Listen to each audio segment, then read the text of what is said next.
Masechet Yoma, résumé du Daf Samer Dalet. On a vu dans la Mishnah le cas d'un Seir el Hashem et un Seir el Azazel. Il avait les deux boucs devant lui, il y en a un qui est mort.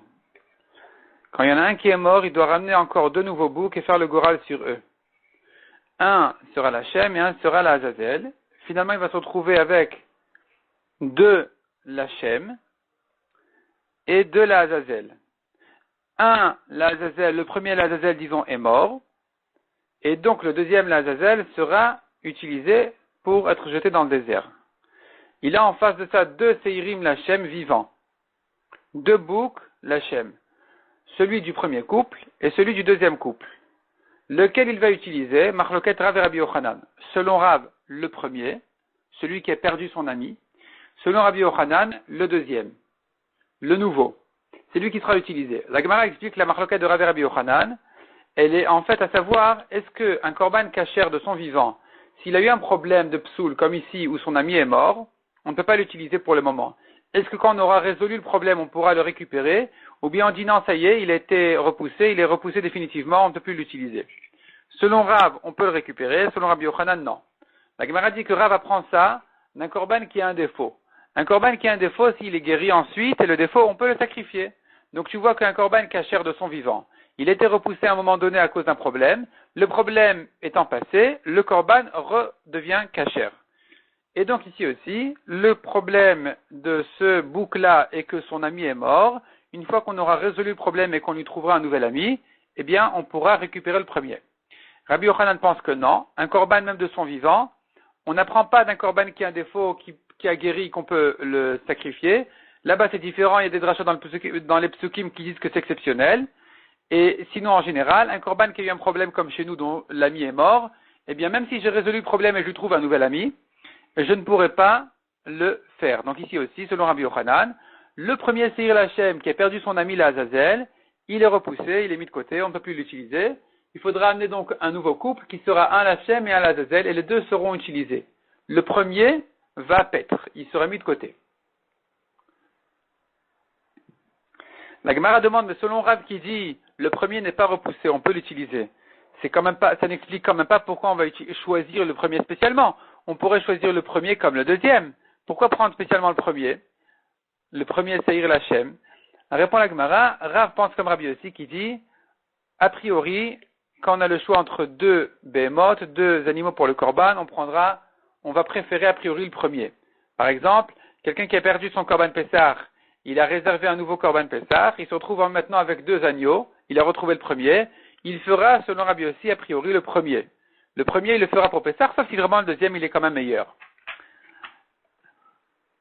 La Gemara dit ensuite, dans notre Mishnah, cette marloquette en fait de Rav et Rabbi Yochanan, quelque part c'est une marloquette entre la Mishnah et la Braïta. C'est-à-dire que Rabbi Yochanan, il rentre son opinion dans la Mishnah, de dire qu'on ne va pas utiliser le premier du premier couple, c'est-à-dire on va pas utiliser le vivant du premier couple, on va utiliser le deux couples entièrement. C'est ce que disait Rabbi Yochanan. Lui, il le dit même dans notre Mishnah, mais dans la Mishnah, on dirait plutôt comme Rav. Pour deux raisons, dit la Gemara. Donc, on a d'une part une braïta qui pense comme Rabbi Yochanan clairement, et franchement qu'il faut utiliser le deuxième, c'est-à-dire le deuxième couple entièrement est utilisé. Le premier couple, dont un est mort, le deuxième aussi est mis de côté.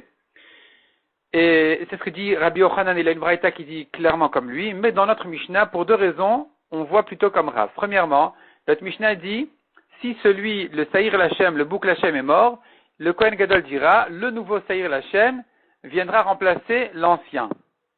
Et la Mishnah ne continue pas en disant, et de même pour le Seir l'Azazel, le nouveau va remplacer l'ancien. Puisque l'ancien est encore vivant, je comprends de notre Mishnah que c'est l'ancien qui l'utilise. Pas comme Rabbi Yochanan qui dit, l'ancien est mis de côté, on utilise le nouveau. Deuxièmement, on voit dans la Mishnah qu'il y a une double marloquette entre Chachamim et Rabbi Yehuda. D'abord, une marloquette claire et évidente dans la Mishnah, à savoir, qu'est-ce que je fais du vivant qui est mis de côté? Selon Chachamim, Tanakama, il va paître, on attend qu'il ait un défaut, il sera vendu, on en fera un nouveau korban. Selon Rabbi Yehuda, on le laisse mourir. On le laisse mourir, il ne va pas paître. On le fait mourir. En dehors de ça, on a encore une marloquette dans la Mishnah, qui sera plutôt comprise selon Rav que Rabbi Yochanan. Selon Rav qui dit que d'après Tanakama, on utilise le premier Seir l'Hashem, de l'ancien couple, eh bien, on comprend la nouvelle marloquette, l'autre marloquette de la Mishnah, que selon Tanakama, on utilise le premier, selon Rabbi Yehuda, on utilise le deuxième. Rabbi Yehuda dit, on utilise le deuxième, le premier doit mourir. Selon par contre Rabbi Yochanan qui dit que même d'après Tanakama, on utilise le deuxième, on se retrouve finalement qu'avec une seule marloquette entre Tanakama et Rabbi Yehuda. À savoir, est-ce que, donc, il est clair que le premier couple est mis de côté. Qu'est-ce que je fais du vivant? Selon Tanakama, il va paître, selon Rabbi Yehuda, il va mourir. Mais tout le monde est d'accord que celui que j'utilise, c'est le deuxième couple uniquement. Les deux du nouveau couple. Donc, j'ai pas une deuxième marloquette entre Tanakama et Rabbi Yehuda. Alors que dans la Mishnah, on voit, Ve'od Amar Rabbi Yehuda, il y a une deuxième marloquette, ce qui se comprendrait plutôt comme Rav, qui dit qu'effectivement, selon Tanakama, on utilise le vivant de l'ancien couple, et c'est c'est-à-dire son remplaçant, entre guillemets, du nouveau couple qui doit les paître. Et là-dessus, Rabbi Yehuda dit non, je suis pas d'accord avec toi pour deux raisons. Dans deux choses, je suis pas d'accord avec toi. Premièrement, tu dis qu'on va utiliser le premier, moi je dis qu'on va utiliser le nouveau. Deuxièmement, toi tu dis que celui qu'on n'utilise pas, il va paître, et moi je dis qu'il doit mourir.